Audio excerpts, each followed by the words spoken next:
দুপুরের রান্নার তোড়জোড় চলছে তালুকদার নিবাসে। মিসেস মোশাররফের রান্নাঘর থেকে ঝাঁঝালো ঘ্রাণ, সাথে টুংটাং আওয়াজ বাসার সামনের রাস্তা অবধি চলে যাচ্ছে। বেলা 12টার এ সময়টায় এ বাসা পুরুষ শূন্য থাকে। অভ্র চলে যায় কলেজে, মাশফিক রেডিও অফিসে, আসিফ তার বইয়ের দোকানে, আর মোশাররফ তালুকদার থাকেন ভূমি অফিসে। দুপুরের খাবারটা একমাত্র আসিফই বাসায় এসে খেয়ে যায়। মিসেস মোশাররফ ব্যস্ত হাতে সে রান্নার কাজেই ব্যস্ত।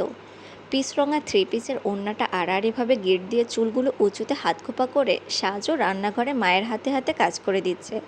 এতক্ষণ এটা সেটা কেটে ব্লেন্ড করে মাকে এগিয়ে দেওয়ার পর এবার সালাতের জন্য শশা কাটতে শুরু করেছে ও। মিসেস মোশাররফ খুন্তি নাড়তে নাড়তে এক পলক মেয়ের দিকে তাকালেন। সাজের কপালে বিন্দু বিন্দু ঘাম, চেহারার সামনে সরু একগোছা চুল দুলছে। ডান হাতের পিঠে গলার দিকে ডলা মারল ও। শশা কাটতে কাটতে হুট করেই সাজ মায়ের দিকে তাকালো, মাথা উঁচিয়ে জিজ্ঞেস করলো, কি দেখছো? এটুকু আমি একা করে নিতে পারবো, তুই গিয়ে গোসলটা কর। একেবারে শেষ করে দুজনেই কিচেন থেকে বেরিয়ে যাব, তুমি তোমার কাজ করো। দুহাতের ইশারায় সাজ সবটা বুঝিয়ে দিল। মিষ্টি হেসে পুনরায় মনোযোগ দিল নিজের কাজে। মেয়েকে দেখতে দেখতে মিসেস মোশাররফের হাতের গতি কমে আসে, বুক দিয়ে দীর্ঘশ্বাস বেরোতে চায়। সাজ কখনো কোনো কাজে তাকে একা ছাড়ে না, শুধু তারই না, কারো কাজে লাগতে পারলেও ও সেটা করে দেবার সর্বোচ্চ চেষ্টাটা করে। ওর মতো যত্নশীল মেয়ে খুব কমই হয়। সব ভাবতে গিয়ে মিসেস মোশাররফকে আরও দুঃখ ঘিরে ধরে। তার এই গুণী মেয়েটাকে ওপরওয়ালা কেন আলাদা করে দুনিয়ায় পাঠালো? সবাইকে এত এত ভালোবাসতে জানা মেয়েটার জীবনে ভবিষ্যতের মানুষগুলো ওকে ভালোবাসবে তো? ওর এই মিষ্টি মিষ্টি ইশারায় বিলিয়ে দেওয়া ভালোবাসা বুঝবে তো? আপা! ধ্যান ভাঙে মিসেস মোশাররফের। তাড়াহুড়া করে চুলার আঁচ কমিয়ে দিয়ে কিচেনের বাইরে তাকালেন তিনি। সাজও বাইরে তাকালো। সেখানে আসিফের 8.5 মাসের অন্তঃসত্ত্বা স্ত্রী রুবি দাঁড়ানো। ওকে দেখতেই মিসেস মোশাররফ দ্রুত পদে বেরিয়ে আসলেন কিচেন থেকে। ব্যস্তভাবে বললেন, এ কি রুবি, তুই নিচে কেন, কিছু দরকার? রুবি এক পলক সাজের দিকে তাকালো, পুনরায় মিসেস মোশাররফের দিকে ফিরে জোরালো হেসে বলল, না আপা, কিছু লাগবে না, ওপরে একা একা ভাল লাগছিল না তাই। কী যে করিস না, কল করে দিতি, আমি সাজকে পাঠিয়ে দিতাম। এখন আসিফ যদি এসে দেখে তুই সিঁড়ি ভেঙে নিচে নেমেছিস, আমি ওকে কী জবাবটা দেব? রুবি জবাব দিতে পারল না। আপাতত ওর তো সাজের সাথে কথা নেই, ওর কথা তো মিসেস মোশাররফের সাথে। তাই নিচু স্বরে বলল, আপা, একটু কথা ছিল তোমার সাথে। কী কথা? আচ্ছা চল, ওদিকে চল, ফ্যানের নিচে বসবি। সাজ, তরকারিটা দেখিস তো। 1 সেকেন্ডের জন্য আটকে রুবিকে নিয়ে মিসেস মোশাররফ ড্রয়িং রুমে সোফায় বসালেন। তারপর নিজেও বসে গেলেন ওর পাশে। মৃদু হেসে টমেটো কাটার মনোযোগ দিল সাজ। ও জানে ড্রয়িং রুমে মা চাচির মাঝে কী কথোপকথন হচ্ছে। সম্পর্কে চাচি হলেও রুবির বয়সে ওর খুব একটা বড় না। আসিফের সাথে ওর বিয়েটা একেবারেই অনাকাঙ্ক্ষিত এক ঘটনা ছিল। অনার্স শেষ করে আসিফ যখন কোনো চাকরি পাচ্ছিল না, মোশাররফ তালুকদারের কথা মতো সে বইয়ের দোকান দেয়। জন্মগত মা হারা রবির বাবা ছিল আসিফের দোকানের পুরনো বইয়ের খরিদ্দার। লোক একদিন অকস্মাৎ হার্ট অ্যাটাকে মারা যায়। তার জানাজায় সামিল হতে গিয়ে আসিফ রুবিকে প্রথমবার দেখেছিল। এরপর বাবার একমাত্র মেয়ে হিসেবে ওর দোকানে পুরনো বইয়ের খদ্দের হয়ে যায় রুবি নিজেই। সেখান থেকেই দুজনের চেনা জানা, ভাব বন্ধুত্ব। এরপর একদিন মোশাররফ তালুকদারের অনুমতি নিয়ে আসিফ নিজেই বিয়ের প্রস্তাব দেয় রুবিকে। তালুকদার পরিবারের বিষয়ে সব জানাশোনা থাকায় অনাথ রবি দ্বিমত করেনি। বিয়ের আগে ওর জীবন যতটা আয়েসহীন যত্নহীন ছিল, তার সবটুকু বদলে গেছে আসিফকে বিয়ে করার পর। তালুকদার নিবাসের ওপরতলায় একেবারে সাজানো গোছানো একটা সংসার পেয়েছে ও। পেয়েছে সব আদর ভরা সম্পর্ক। মিসেস মোশাররফের যত্নের মাঝে মাকে পেয়েছে, মোশাররফ তালুকদারের মাঝে পেয়েছে পিতৃতুল্য বটবৃক্ষের ছায়া। মাসফিক মাঝে মধ্যেই বৌমা ডেকে ওপরতলায় গিয়ে রুবির খোঁজ খবর নেয়। অভ্র দিনে অন্তত একবার হলেও ওর রুমে গিয়ে কথা বলে আসবে। আর আছে এবারই সবচেয়ে আদর ভরা মেয়েটা সাজ। সে সময়ে অসময়ে ছুটে দোতলায় চলে যাবে, রুবির মাথায় তেল দিয়ে দেবে, সদ্য পড়া বইয়ের সংলাপ শোনাবে। এভাবেই রুবি তালুকদার নিবাসের মানুষগুলোর সাথে জড়িয়ে গেছে। বাবার মৃত্যুর পর সুতো কাটা ঘুড়ির মতো যার গন্তব্যহীন হয়ে ঘূর্ণিপাক খাওয়ার কথা, সেই মেয়েটাও কী করে যেন এতগুলো মানুষের সাথে জড়িয়ে গেছে। তাই হয়তো সব রকমভাবে এই পরিবারের সুখ চায় ও। আর এই সব রকমের মধ্যে অন্যতম একটা কারণ হতে পারে সাজের বিয়ে। ছেলেটা যে সাজকে কল করেছিল, ও কি তোমাকে কিছু বলেছে? কথার মাঝে কথাটা শুনে মিসেস মোশাররফ থামলেন। কিছুটা অবাকই হয়েছেন তিনি। কিচেনে তরকারি নামাতে থাকা মেয়ের দিকে এক পলক তাকিয়ে তিনি পুনরায় রুবির দিকে তাকিয়ে বললেন, তোকে কে বলল? কিছুক্ষণ আগে আমাকে কল করেছিল। ও সাজের সাথে দেখা করতে চায়। আমাকে বারবার অনুরোধ করেছে আমি যেন সাজকে বোঝাই ওর সাথে কথা বলার জন্য। আমাকে তোমার দেবর ঘটনার সবই বলেছে আপা। তুমি একটু ভেবে দেখো, সেদিন যা বলার তা তো ছেলের মা বলেছিল। ও সময় এমন ভয়ঙ্কর কথা শুনলে কার মাথা ঠিক থাকবে বলো? ছেলেটা নাকি বলেছিল ধীরে স্থিরে বসে কথা বলবে। ওর তো দোষ দেখছি না আমি। ওর ব্যাপারে আরেকবার চিন্তা ভাবনা করে দেখা যায় না? ড্রাই ফ্রুটসের কৌটা ধরে রাখা একটা হাত রুবির চোখের সামনে আসে। ছোট্ট করে দম ফেলল রুবি। কৌটাটা ধরে মাথা নিচু করে নিল। মিসেস মোশাররফ রুবির মাথায় হাত বুলিয়ে নিঃশব্দে হেসে কিচেনে চলে গেলেন। চাচির গা ঘেঁষে বসে গেল সাজ। হাঁটুতে কনুই ঠেকিয়ে তাতে থুতনি গুজে হাসি মুখে চেয়ে রইল রুবির দিকে। রুবি কৌটার মুখ খুলে 2-4টে বাদাম মুখে পড়ল। তারপর সাজের দিক চেয়ে বলল, ছেলেটা অপরাধ বোধে ভুগছে সাজ। সাজ সোজা হয়ে বসল। দোহাতের ইশারায় উত্তর বোঝাতে চাচ্ছিল ও, কিন্তু থেমে গেল। রুবি তালুকদার নিবাসে এসেছে সবে 2 বছর হলো। সাজের সাংকেতিক ভাষা বুঝে উঠতে পারে না ও। তাই সেন্টার টেবিলে থাকা ফোন নিল সাজ। দ্রুততার সাথে কিছু একটা লিখে সেটা বাড়িয়ে দিল রুবির দিকে। রুবি হাত বাড়িয়ে ফোন নেয়। স্ক্রিনে লেখা, আমি বলে দিয়েছি আমার ওনার প্রতি কোনো অভিযোগ নেই। দেখা কেন করবে না? সবটা তো শেষ। কী দরকার দেখা করার? শেষ করে কেন দিচ্ছ? ছেলেটা তোর কোনো দোষ নেই সাজ। যা বলার ওর মা বলেছে, ও তো বলেনি কিছু। দমে গেল রুবি। সাজ ওর কথা শেষ করার অপেক্ষায় নেই। মোবাইলে নিজের জবাব লিখতে শুরু করেছে ও।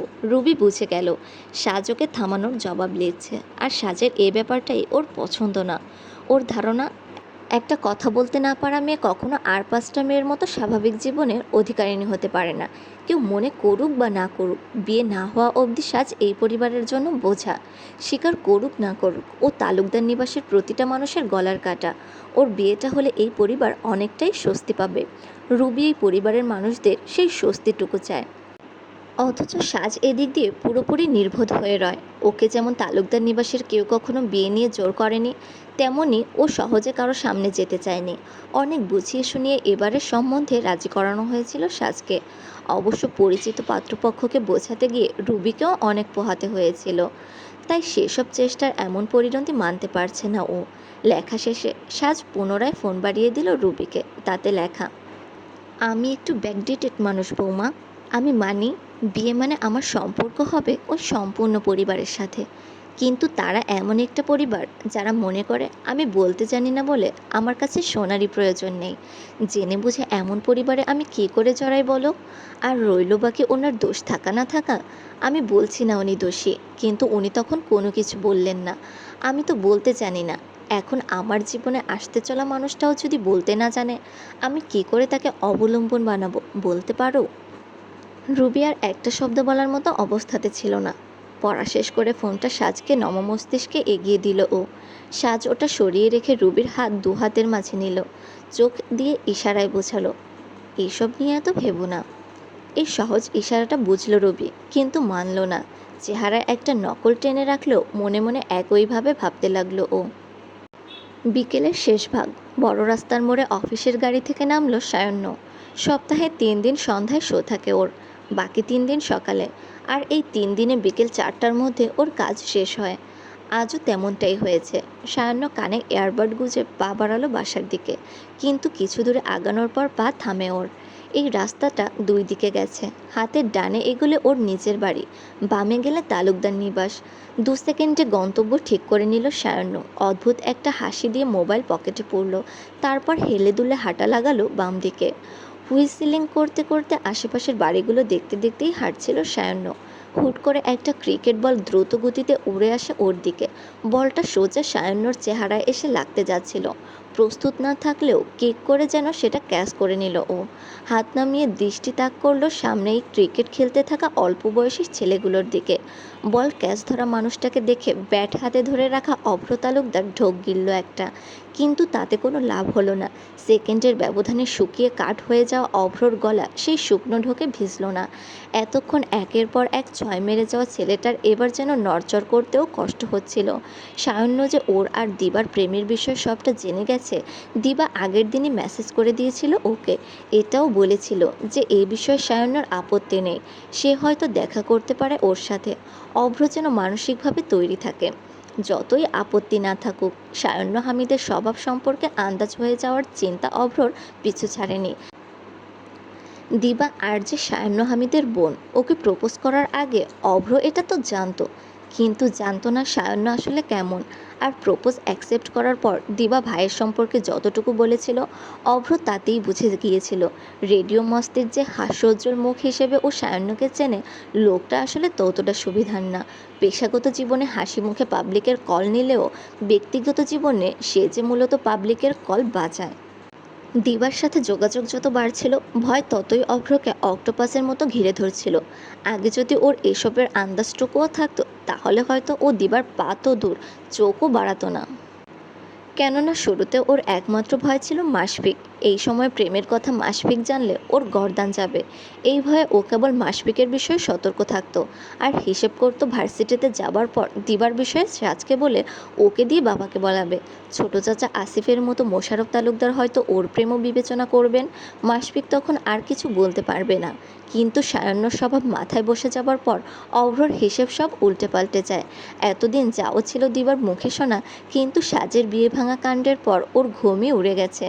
বারবার মাথায় এসেছে সায়ন্য হামিদ সুবিধার লোক না, আর যে লোকটা জেনে গেছে ও তারই বোনের সাথে লুকিয়ে লুকিয়ে প্রেম করছে। দুশ্চিন্তার আজ কলেজে গিয়েও ঠিকমতো মনোযোগ ছিল না অভ্রর। দিবা হয়তো লক্ষ্য করেছিল সেটা। ব্রেকের সময় অনেক কিছু বলে ওকে বুঝিয়েছে। অভ্র কোনো রকমে আশ্বস্ত হয়ে বাসায় ফিরেছিল। একটু মন ভালো করতে বেরিয়েছিল পাড়ার ছেলেদের সাথে ক্রিকেট খেলতে, কিন্তু মন আর ভালো হলো কই। নীলাভ ছাই রঙা টি শার্ট, কালো প্যান্ট পরিহিত লম্বা চওড়া যে মানব ওর সামনে বল হাতে দাঁড়ানো, সদ্য মুখস্থ করা দেহের 204টা হাড় যেন তার হাতেই গুঁড়ো গুঁড়ো হতে দেখছিল অভ্র। সায়ন্য ওকে শূন্য তুলে পেটাচ্ছে। এই গেল হাতের হিউমেরাস, খটার শব্দে ভেঙে গেল রেডিয়াস, আলনা, তারপর 3 টুকরো হলো অভ্রর পায়ের ফিমার। টিবিয়া ফিবুলারও শেষ রক্ষা হলো না। আরেকটা ঢোক গেলে অভ্র। সামনে দাঁড়ানো সায়ন্য ওর দিকে চেয়ে হাতের বল অন্য এক ছেলেকে ছুঁড়ে মারল। বল ক্যাচ করে নেয় সে ছেলেটা। সায়ন্য আয়েশি কণ্ঠে বলল, মিস্টার তালুকদার, কথা আছে আপনার সাথে, চলুন কোথাও বসে কথা বলি। কোনো মতে ঘাড় ঘুরিয়ে সাথের ছেলেগুলোকে দেখল অভ্র। পাশের জনকে হাতের ব্যাটটা অতি কষ্টে বাড়িয়ে দিয়ে অসহায়ের স্বরে বলল, বাসার কেউ খুঁজতে আসলে বলিস আমি চা খেতে গেছি, কিন্তু আমি মূলত মারা খেতে যাচ্ছি। শেষ লাইনটা মুখে আনতে পারল না বলে বুকের ওপর পাথর অনুভব হলো অভ্রর। ঠোঁটে হাসি ফুটলেও ওর চোখে ফুটে ওঠে সীমাহীন বেদনা। ওর সাথে ছেলেটা ব্যাট হাতে নিয়ে মাথা দুলালো। সায়ন্য প্রসারিত হাসির সাথে হাত বাড়িয়ে এগোতে বলল অভ্রকে। ব্যর্থ সৈনিকের মতো অভ্র আগে ভাগে পা বাড়ায়। প্যান্টের পকেটে দুহাত ঢুকিয়ে সায়ন্য হেসে ওর পেছনে হাঁটা শুরু করলো। কিন্তু মোড় ঘুরে উঠতেই ওদের দুজনেরই পা থামে। সামনের গাঢ় নীল সালোয়ার কামিজ পরিহিত রমণীকে দেখে অভ্রর চোখ চকচক করে ওঠে, আর সায়ন্যর হাসি স্মিত হয়ে যায়। হাসতে হাসতে সাথে হাঁটতে থাকা সুজির থেকে চোখ তুলে সামনে তাকালো সাজ। সুজিকে নিয়ে বেরিয়েছিল ও। ফেরার পথে এভাবে থামতে হবে তা তো ও ভাবেনি। সাজের চঞ্চল চোখজোড়া একবার দেখলো অভ্রকে, তো একবার পেছনে থাকা সায়ন্যকে। কোনো কারণ ছাড়াই ওর মস্তিষ্ক ওকে জানান দিল অভ্র সায়ন্যর সাথেই কোথাও একটা যাচ্ছে, আর অবশ্যই সেটাও চাইবে না। কাউকে কিছু বলার সুযোগ না দিয়ে সাজ ভাইয়ের হাত ধরল, আরেক হাতে চলো বুঝিয়ে ভাইকে নিয়ে সায়ন্যর পাশ কাটিয়ে চলে আসছিল ও। ব্যাস, পাশ কাটানোই হয় সাজের, চলে আসা হয় না।